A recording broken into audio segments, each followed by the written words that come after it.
all of the descriptions that I've heard of JD Vance's speech at the Munich Security Conference, they were to the effect of like, the only consequence of this is that everyone listening is thinking about how they're going to deal with a post-American global hegemony world, you know? Like all the European allies of ours are like, okay, well, we can't count on them anymore. How are we gonna, you know? Yeah, we'll watch it. It's important. It's important. Well, thank you. And thanks to all the gathered delegates and luminaries and media professionals. And thanks especially to the hosts of the Munich Security Conference for being able to put on such an incredible event. We're, of course, thrilled to be here. We're happy to be here. And, you know, one of the things... Vance also met with the current AfD chancellor, candidate leading German politicians, accusing him of interfering in the election. Yeah, I've seen that. 3 days after his speech, European leaders started announcing proposals to send troops to Ukraine. His suit isn't ironed. You don't iron a suit, silly. There was just an emergency meeting in Munich about how to deal with the current situation because, amongst other things, Europe isn't invited to the Russia-Ukraine peace talks. Yes, I did see that. The United States is literally just like talking to Russia and what, Saudi Arabia? Not even Ukraine. Incredible stuff.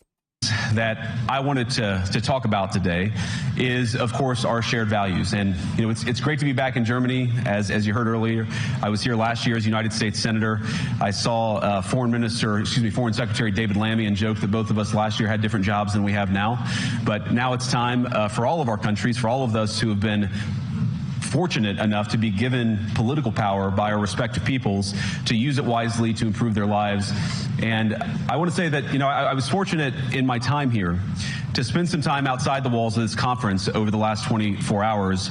And I've been so impressed by the hospitality of the people, even as, of course, as they're reeling from yesterday's horrendous attack. Wow. And the first time I was ever in Munich was with my wife, actually, who's here with me today, on a personal trip. And I've always loved the city of Munich, and I've always loved its people.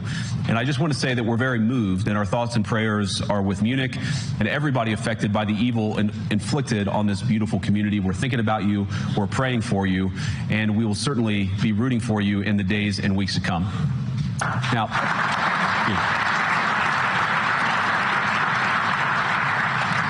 I hope that's not the last bit of applause that I get, but... He's so boring. Did you see the Nazi accounts on Twitter were glazing him over this speech and posting edits with like glowing eyes?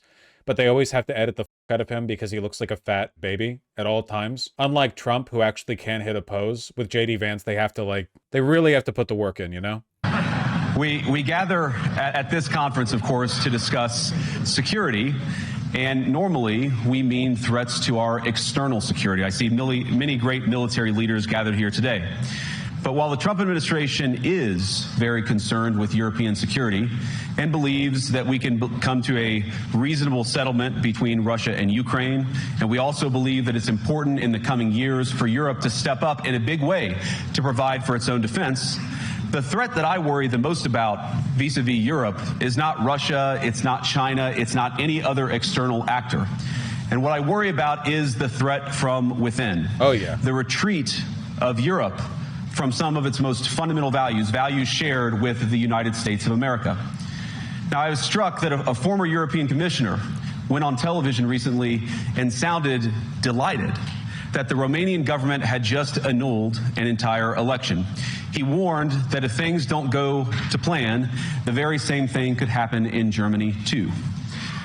Now, these cavalier statements are shocking to American ears. For years, we've been told that everything we fund and support is in the name of our shared democratic values. Everything from our Ukraine policy to digital censorship is billed as a defense of democracy. This is probably the main reason why JD Vance and Elon have been so aggressive at trying to influence European governments.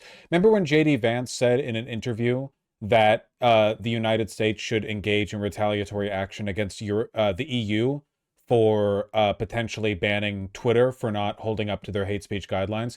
They understand, and they're correct, by the way, that one of the major threats to their ability to take over this country completely, to really, truly, like, rape it to death and turn it into, like, a Fourth Reich kind of deal, is Europe.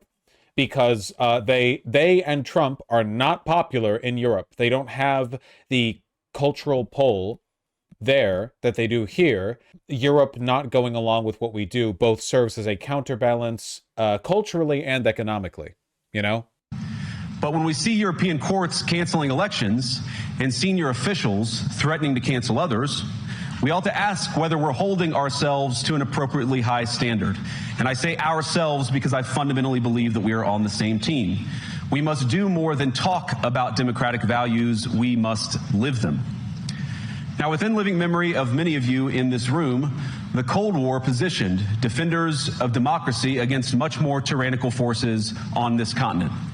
And consider the side in that fight that censored dissidents, that closed churches, that canceled elections. Were they the good guys? Certainly not. And thank God they lost the Cold War. They lost because they neither valued nor respected all of the extraordinary blessings of liberty. You can really feel from the speech that JD Vance was heavily immersed in like Gamergate to alt-right rhetoric, because the disingenuous appeal to freedom of speech and democracy is almost like over the hill with the Republicans, you know? Like, if you look at how Donald Trump and Elon are tweeting and talking, they do talk about, like, freedom of speech insincerely, but in a lot of cases, they're just full on, like, everyone who disagrees with me should be arrested, you know? JD Vance leans on this quite a bit harder, this, like, debate bro-esque, well, actually, we are the true purveyors of freedom of speech, and we are extremely troubled by Biden's crackdown on freedom of speech by using the FBI to put pressure on Facebook, and it's like, they know they're lying, but don't they always? The freedom to surprise, to make mistakes, to invent, to build. As it turns out, you can't mandate innovation or creativity, just as you can't force people what to think, what to feel, or what to believe. And we believe those things are certainly connected. And unfortunately, when I look at Europe today, it's sometimes not so clear what happened to some of the Cold War's winners. I look to Brussels, where EU commissars warn citizens that they intend to shut down social media during times of civil unrest the moment they spot what they've judged to be, quote, hateful content. Or to this very country, where police have carried out raids against citizens suspected of posting... Wait, to be clear, I don't have to, like, debunk the stupid shit he says, right? I don't have to, right? We're all on board. I know there are people who come in sometimes and they're like, well, this guy's not even debunking. It's like, dude, I've been doing this for like 5 years. Literally everything they say is a lie or a misrepresentation. Anti-feminist comments online as part of, quote, combating misogyny on the internet, a day of action. Okay. I looked at Sweden, where 2 weeks ago the government convicted a Christian activist for participating in Koran burnings that resulted in his friend's murder. And as the judge in his case chillingly noted, Sweden's laws to supposedly protect free expression do not, in fact, grant, and I'm quoting, a free pass to do or say anything without risking offending the group that holds that belief. Wait, yeah? Wait, yeah, that's like self-evidently true. Protection, the free speech protections don't mean that the stuff you do don't run the risk of offending people? Yeah. What is that? That's a bad translation, but yeah. Yeah, but that's like obviously true. That's like anyone would agree with that. I don't know why that was phrased like it was really scary. I don't think the argument from the judge was that a conviction would be predicated on having offended someone. At least that wasn't like stated in the statement. And perhaps most concerningly, I look to our very dear friends, the United Kingdom, where the backslide away from conscience rights has placed the basic liberties of religious Britons in particular in the crosshairs. A little over 2 years ago, the British government charged Adam Smith Connor, a 51-year-old physiotherapist and an Army veteran, with the heinous crime of standing 50 meters from an abortion clinic and silently praying for 3 minutes. Not obstructing anyone, not interacting with anyone, just silently praying on his own. I guess, like, the only thing that I can say as like a resounding statement here, or I guess like to sum all this up, leaving aside the fact that he's lying about and misrepresenting all this, there are states and counties and cities in the United States where you can be arrested for feeding homeless people. Like, if you want to talk about the overreach of the state, sure. I think, look, I'm not going to sit here and argue disingenuously that European countries don't overreach. There are times when I see the consequence of hate speech laws in the European Union, and I think, as an American, I don't know if I'm comfortable with that. There's no objective line at which to draw, like, the utilitarian benefits of being more prosecutorial versus being more lenient when it comes to stuff like that. I don't know. There are arguments you can make. It's complicated. All I'll say is that, like, any argument you could make, well, like, right now, Twitter is basically just like a nonstop Nazi hate rally coordinated by Elon Musk, where he calls for the arrest and deportation of anyone who criticizes him. And in all across America, people are arrested every day for insane shit. And I think that you can take a principled stance and protest against all of this without buying into JD Vance's insincere, hey guys, ignore the fact that I'm literally a Nazi. I'm super concerned about freedom of speech right now. After British law enforcement spotted him and demanded to know what he was praying for, Adam replied simply, it was on behalf of the unborn son he and his former girlfriend had aborted years before. Now, the officers were not moved. Adam was found guilty of breaking the government's new buffer zones law, which criminalizes silent prayer and other actions that could influence a person's decision within 200 meters of an abortion facility. He was sentenced to pay thousands of pounds in legal costs to the prosecution. Now, I wish I could say that this was a fluke, a one-off crazy example of a badly written law being enacted against a single person. But no, this last October, just a few months ago, the Scottish government began distributing letters to citizens whose houses lay within so-called safe access zones, warning them that even private prayer within their own homes may amount to breaking the law. You find anyone who's been, like, charged with that? Remember when Jordan Peterson spent years fear-mongering about people getting arrested and convicted for using the wrong pronouns, and then it didn't happen to anyone ever? Was it Bill C-16? Was that the name of it? Where he was literally, like, hysterical about it. Oh, they're going to come after all of us. They can arrest me. I would rather die in prison than censor myself and not use biological pronouns or whatever. And then it never happened to anyone. Come on. Naturally, the government urged readers to report any fellow citizens suspected guilty of thought crime. In Britain and across Europe, free speech, I fear, is in retreat. And in the interest of comedy, my friends, but also in the interest of truth, I will admit that sometimes the loudest voices for censorship have come not from within Europe, but from within my own country, where the prior administration threatened and bullied social media companies to censor so-called misinformation. Oh, wow. I literally referenced this earlier. Never forget, by the way, that the inquiries the FBI made into Meta and, like, the requests for people's accounts to be looked into, deleted, whatever else, the Trump administration did the exact same thing during the first Trump term. The exact same thing. Exact same thing. Literally, the process was identical. Though it was more legitimate in the case of the Biden administration, because there were some very, like, pointed, censorious attempts at attacking people with Trump, whereas with Biden, they were more interested in a general lessening of misinformation surrounding COVID, stuff like that. Misinformation, like, for example, Trump wanted Chrissy Teigen banned from Twitter for saying mean things about him. Yerp. The idea that coronavirus had likely leaked from a laboratory in China. Our own government encouraged private companies to silence people who dared to utter what turned out to be an obvious truth. So I come here today not just with... He is completely lying about the safe access zones in Scotland. Okay, I appreciate you providing that link. I just don't want you providing that link to lead to the implication that anything he's saying is true. Like, so you've debunked this. That's great. But we should assume it's all auto-debunked, basically, is what I'm saying, I just don't want people to be like, okay, well, that's been debunked. But, like, here's another thing, like, maybe there's some truth to it. You should just always assume the professional liars are lying. With an observation, but with an offer. And just as the Biden administration seemed desperate to silence people for speaking their minds, so the Trump administration will do precisely the opposite, and I hope that we can work together on that. In Washington, there is a new sheriff in town.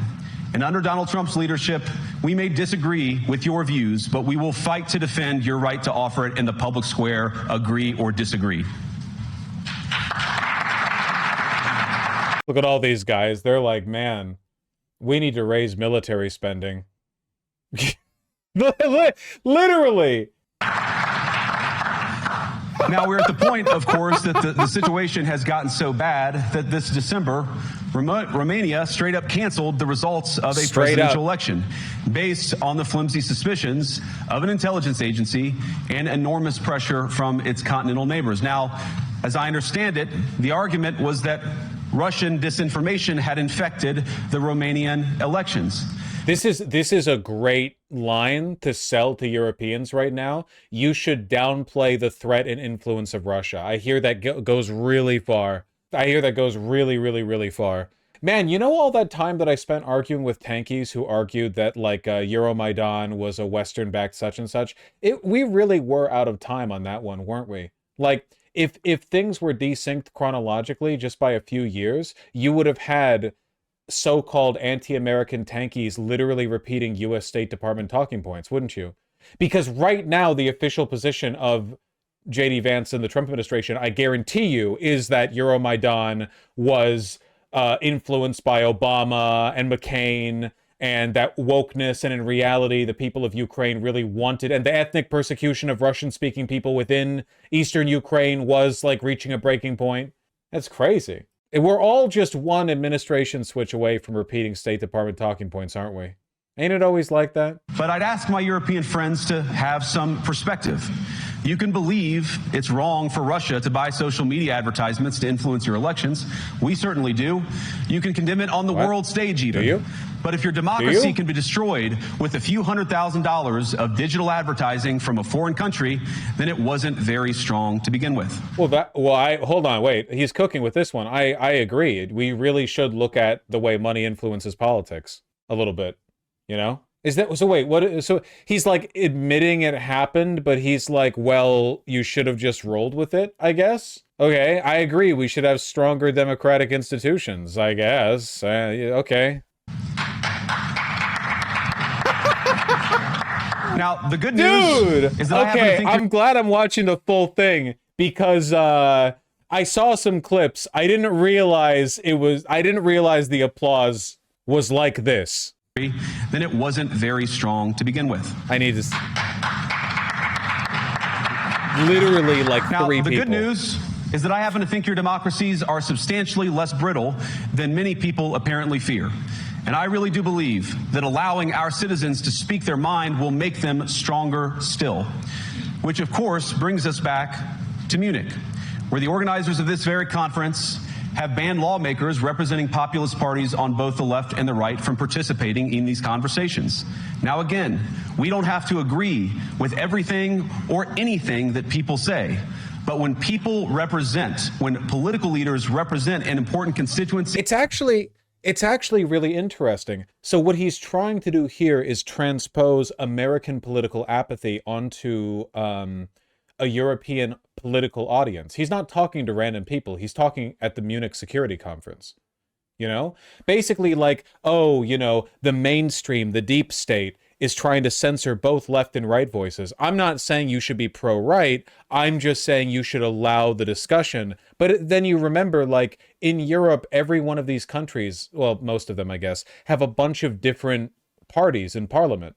Like, it's not like how it is in America. There is a political apathy in, like, France, Germany, whatever, but they have a much wider Overton window and range. Like, this just doesn't land. And the appeal to American conservative libertarianism, this like, well, you know, I'm not saying you should be a Nazi. I'm just saying, like, you should let Nazis talk all they want for free speech, you know? It appeals to values that are very prominent in America and very much less so over here, right? You get what I'm talking about, right? Like, it's so tone deaf. It's literally like tone deaf. This isn't about European values. This isn't about what they care about. This is just like, what if we transpose 2019 era American culture war talking points over here? Serbia has been marching the last 2 months over a train station collapse and corruption. Hasn't Greece as well? Didn't Greece recently have they opened a new train line and there was like a head-on collision, and I heard there have been protests recently in Greece because audio released recently of a bunch of college students talking and then the horrific audio of them dying in the crash, and it was like a whole thing. Like, the political environment here is very, very different. Americans are so apathetic and so like closed off to local politics. They just engage in the national culture war. Those that do, I don't know. It is incumbent upon us to at least participate in dialogue with them. Now, to many of us on the other side of the Atlantic, it looks more and more like old entrenched interests hiding behind ugly Soviet-era words like misinformation and disinformation. Okay, incredibly tone deaf. Are you kidding me? Are you how heavily can you lay this shit on, man? Yeah, from over in America, it seems like commie bullshit, basically. Basically, like, the deep state has taken root in your countries, and it's like communism. I don't know what I'm talking about. I'm literally just, like, wing-dinging this shit. I'm doing ad-libs, mad-libs. I'm slapping words, magnet words on a fridge. Who simply don't like the idea that somebody with an alternative viewpoint might express a different opinion or, God forbid, vote a different way, or even worse, win an election. See, like, this is so specific to American conservatives. Again, I'm not an expert on Europe, let alone every country in it. God, right? It's a complicated place. But, like, this aggrievement, this idea of, like, you know, the censorious deep state is preventing us conservatives from speaking up, and so on and so forth. Like, this is born of like a very concentrated political moment. Did the AFD like this speech? I'm sure the AFD liked this speech, and you know what? This might have been for him. It might have literally just been for them. That might have been it. That might have been the group that he's meaning to talk to here. At the Munich Security Conference, he might be talking past all of our allies, all of NATO. He might just be talking to the AFD, which this rhetoric probably works with. Great. Yeah, the three people clapping are the AFD reps. Now, this is a security conference, and I'm sure you all came here prepared to talk about how exactly you intend to increase defense spending over the next few years in line with some new target. And that's great, because as President Trump has made abundantly clear, he believes that our European friends must play a bigger role in the future of this continent. We don't think, you hear this term, burden sharing. The AFD does believe that the EU is the deep state ruler. The AFD is extremely American. You guys know that, right? Have you seen the AFD memes? They're extremely online. They're literally like 4chan, the political party. They're very American. Like, the cultural, yeah, the coding of their arguments and the way they talk is very, very, very American. Not German-style Nazism, like 1940s or whatever, subservience to the state, one blood, that kind of stuff, you know? Obviously, those are components, but it's more like the watered-down neo-Nazism that you see on American forums. You understand what I'm talking about, right? There's a reason why the AFD has shot up in popularity only recently, as opposed to, like, emerging from a long-standing conservative tradition, like, say, Meloni's party in Italy, right? Like, basically Mussolini's party.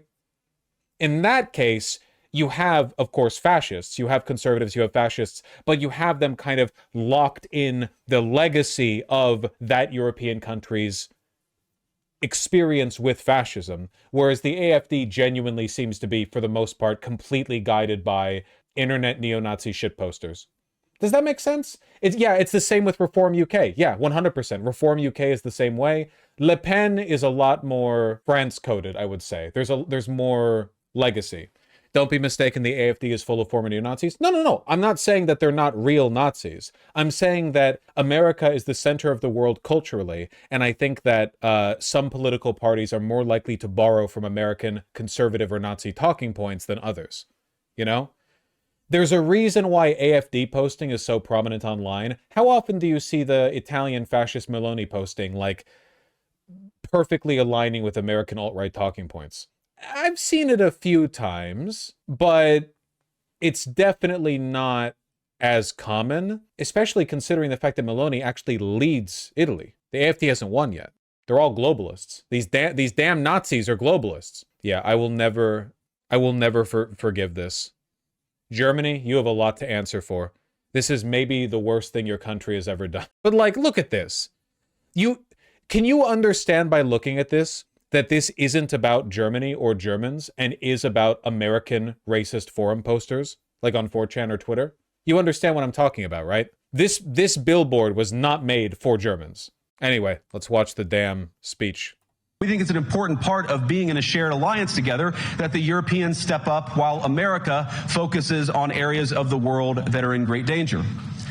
But let me also ask you, how will you even begin to think through the kinds of budgeting questions if we don't know what it is that we are defending in the first place? I've heard a lot already in my conversations, and I've had many, many great conversations with many people gathered here in this room. I've heard a lot about what you need to defend yourselves from, and of course that's important. But what has seemed a little bit less clear to me, and certainly I think to many of the citizens of Europe, is what exactly it is that you're defending yourselves for. What is the positive vision that animates this shared security compact that we all believe is so important? And I believe deeply that there is no security if you are afraid of the voices, the opinions, and the conscience that guide your very own people. Was this really like the best possible time to do the Gamergate free speech speech? The Munich Security Conference? Like the audience is full of generals. Like generals, like not political officials in the, in the strictest sense, but, thick-necked, steely-faced, crew-cut generals. Europe faces many challenges, but the crisis this continent faces right now, the crisis I believe we all face together, is one of our own making. There are NATO members sleeping in the audience. If you're running in fear of your own voters, there is nothing America can do for you. Nor, for that matter, is there anything that you can do for the American people who elected me and elected President Trump. You need democratic mandates to accomplish anything of value in the coming years. Have we learned nothing that thin mandates produce unstable results? But there is so much of value that can be accomplished with the kind of democratic mandate that I think will come from being more responsive to the voices of your citizens. If you're going to enjoy competitive economies, if you're going to enjoy affordable energy and secure supply chains, then you need mandates to govern, because you have to make difficult choices to enjoy all of these things. And of course, we know that very well in America. Okay, this speech was a big enough deal that it has a lengthy Wikipedia page and a reaction section. I just want to see what they're saying. CNN noted that most conference attendees who listened to Vance's speech sat stony-faced, interrupting the vice president's speech with sparse and modest applause. Vance only briefly mentioned the Russia-Ukraine conflict, disappointing attendees that had hoped to learn more about the Trump administration's plan for peace negotiations. An unnamed Eastern European representative said that Vance's speech was the only topic other officials were discussing during the summit. All right, well, no press is bad press. Several U.S. and European diplomats and officials expressed dismay as the speech occurred, with one claiming that it led to a room full of people with their mouth open. A former House Democratic member accused Vance of victim-blaming Europe for its response to election interference by Russia, said Vance was interfering with European elections. John Cornyn, Republican senator for Texas, okay, we know how this will go, expressed hope that the speech caused Europeans to realize that their free ride on the coattails of America had ended. Yep, yes, sir. Yes, sir. Commenting on J.D. Vance's speech, German Minister of Defense Boris Pistorius said Vance's comparison of parts of Europe to authoritarian regimes was not acceptable. The head of EU diplomacy, Kaja Kallas, I don't know what country that's from, said she had the feeling that the U.S. was trying to pick a fight with us. Foreign Minister of Sweden, Maria Malmer Sternegard, declined to directly comment about Vance's mention of the Quran burning convictions. Former PM of Sweden, Carl Bildt, called Vance's speech, quote, significantly worse than expected, and accused Vance of blatant interference in the German election campaign in favor of far-right AfD. Prime Minister of Norway shit-talked it. Lamont referenced ideological war against Europe. Politico described the speech as a wrecking ball to the summit, having brought culture war to Europe. Brought? It was already there. Fact-checking, Scotland. Donald Trump praised Vance's speech. Nice. So literally no positive words from anybody from Europe, except for, I assume, the AfD. You cannot win a democratic mandate by censoring your opponents or putting them in jail. Whether that's the fact that they call single speech interference them out. No, well, it is, though. That's 100% true. Musk and JD Vance are absolutely trying to push AFD to win big in the coming elections. And also, stuff like this used to be completely taboo. Like an American elected official going abroad and using what's supposed to be a security conference speech to instead lambast culture war talking points and basically like repeat misinformation that plays into the propaganda of the right wing in the country that he's speaking in. This was totally off the table until very recently. It seems. So no, that's fair. Karas is Estonian. Well, they produce Disco Elysium, so I'm pro Estonia. The leader of the opposition, a humble Christian praying in her own home, or a journalist trying to report the news. Nor can you win one by disregarding your basic electorate on questions like who gets to be a part of our shared society. And of all the pressing challenges that the nations represented here face, I believe there is nothing more urgent than mass migration. Oh, Today, yeah.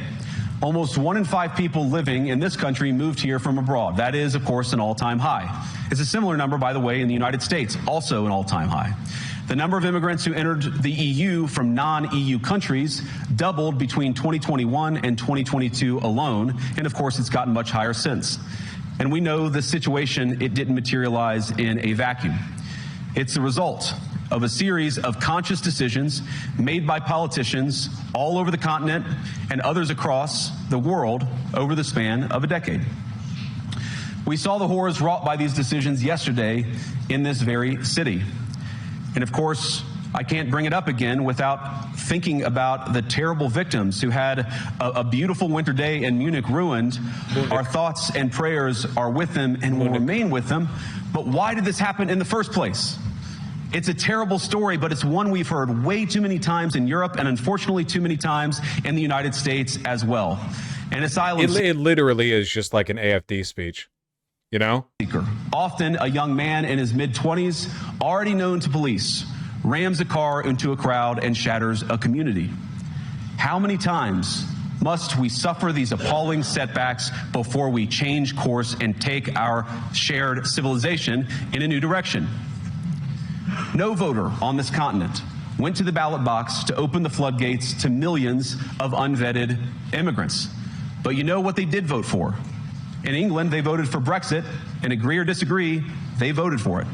And more all over Europe, they're voting. I love how effortlessly he shifts between, like, we have the infinite mandate of 1.8%, and like it or dislike it, they voted for it. Like, you alternate between this is what the people currently want in droves versus like, well, it happened, and like procedurally Brexit happened and they didn't undo it, so it happened. For political leaders who promise to put an end to out-of-control migration. Now, I happen to agree with a lot of these concerns, but you don't have to agree with me. I just think that people care about their homes, they care about their dreams, they care about their safety and their capacity to provide for themselves and their children. Yeah, I know that the UK isn't in the EU anymore, but they are still in NATO, and they're not happy with Brexit. A lot of them regret Brexit. It didn't go well. My hope is that the wild unpopularity of this administration will make certain talking points less popular, because there are a lot of people in Europe who would agree with this anti-immigrant rhetoric, but they also hate JD Vance, you know? Maybe it gives him like a bad taste in your mouth, you know? Seeing him rep those positions. Well, maybe. And they're smart. I think this is one of the most important things I've learned in my brief time in politics. Contrary to what you might hear a couple mountains over in Davos, the citizens of all of our nations don't generally think of themselves as educated animals or as interchangeable cogs of a global economy. And it's hardly surprising that they don't want to be shuffled about or relentlessly ignored by their leaders. And it is the business of democracy to adjudicate these big questions at the ballot box. I believe that dismissing Sir, this is a security dismissing their conference. concerns, or worse yet, shutting down media, shutting down elections, or shutting people out of the political process. Sir, these are generals. You can tell by the pretty shiny buttons on their shoulder or whatever. Is this really the right time to be doing this? Process protects nothing. In fact, it is the most surefire way to destroy democracy. And speaking up and expressing opinions isn't election interference. Even when people express views outside your own country, and even when those people are very influential. And trust me, I say this with all humor, if American democracy can survive 10 years of Greta Thunberg scolding, you guys can survive a few months of Elon Musk. Ooh. Yeah, that's the clip that I saw, and how well it played out. How is that even slightly comparable? Me, when my brain is molten soup and has been pulped by the culture war. Remember that like 17-year-old girl with the pigtails who asked you to stop mining as much? The one who was like largely popular and was held up and celebrated in a lot of circles, at least until she got really based and started to be like a socialist and anti-Zionist. Yeah, well, so basically, like, let Elon Musk rule you. What, who is this for? You can survive a few months of Elon Musk? He's not even an elected official in our country. Do you mean he's gonna be for them too? What do you mean by that?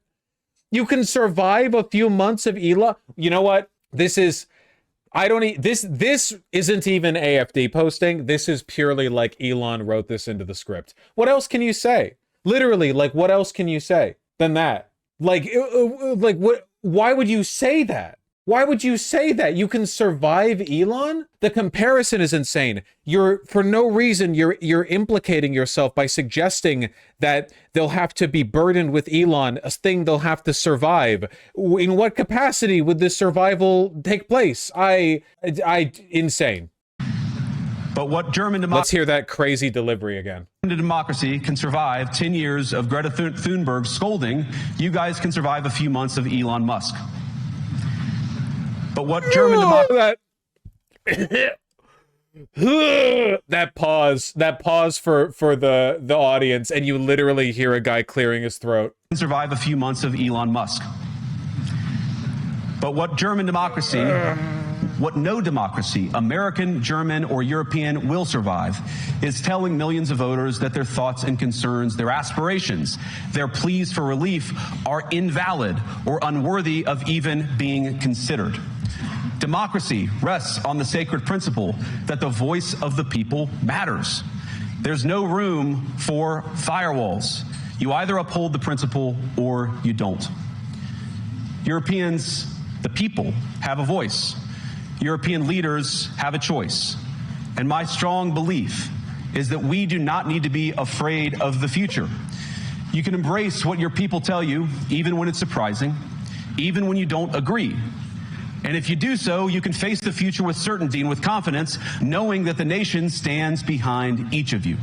And that, to me, is the great magic of democracy. It's not in these stone buildings or beautiful hotels. It's not even in the real magic of democracy is manufacturing and then sustaining the collective imagination of a mandate that gives you infinite leeway to do whatever you want. Exactly.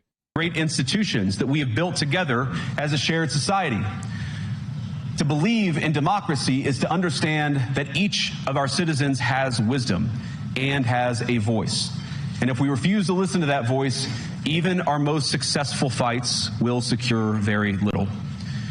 As Pope John Paul II, in my view, one of the most extraordinary champions of democracy on this continent or any other, once said, "Do not be afraid." We shouldn't be afraid of our people, even when they express views that disagree with their leadership. Thank you all. Good luck to all of you. God bless you. The crazy thing, too, I guess, is that in addition to this entire speech being awful, like morally in its intended effect, it also doesn't, like, what is the central message of this? It seems like the only thing he really wanted to say was, don't arrest people for being conservative. But he didn't even deliver on that point very well. A lot of this was like empty euphemism. You understand what I'm talking about? Like if there was an intended message, an intended delivery here, it wasn't even followed up on very strongly. The speech was so bad it led to an emergency meeting. Yeah, I saw this. And then of course you have the Ukraine peace talks being held without Ukraine or anyone in Europe, despite their continuous involvement in providing Ukraine weapons. This was aimed at an American audience. No, I don't think it was. I think it was aimed at the AFD. I think that the German election is going to be the the German election and what happens after it is going to be like the pivotal moment in how Europe responds to the second Trump administration. Not only because Germany is the largest country there and the most administratively powerful, not only because it's, you know, the AfD is like the most far right of the viable parties in those countries, but also because, is Germany really that much of a hegemony in the EU? Kind of, yeah. But we need to see, like, to what extent will this work, you know? The most recent polls for the election seem dark. We did just see the mock election they did for the youth, in which the highest, the Die Linke was the most supported. We're going to have to see how it goes. Die Linke, 21%. Yeah. Opinion polling for the German federal election. Here we go. We'll go by the Wikipedia aggregate because I don't know as much about European elections or the, you know, the exact way in which they, the polling data is sort of structured. Yeah. But up here you have the Union, the Conservatives, then over here the AfD in second, and then the SPD, the Green Party, and then Die Linke has been rising. Sorry. Die Linke has been rising, but they're still down here in the shits. They are above the 5% threshold, at least in the polling. We'll have to see. How long do we have? When is the election again? How long do we have? 8 days. Phew. Latest polling has Die Linke at 9% in general. God damn, the dark horse comeback. No pun intended. Well, even if Die Linke ended up getting an astonishing 10%, you know, if you average that out, like 10% there, 15% for Green, 15% for SPD, you're not getting a majority. You're not getting a majority. But we'll see. What's the BSW? Pro-Russia party, basically. Oh, it's over? Hold on. Again, the unpopularity of Vance might negatively galvanize people against the AfD. Why is the AfD allowed to exist in Germany if they're literally Nazis? Because liberals are pussies. Also, you're forgetting there's another possibility.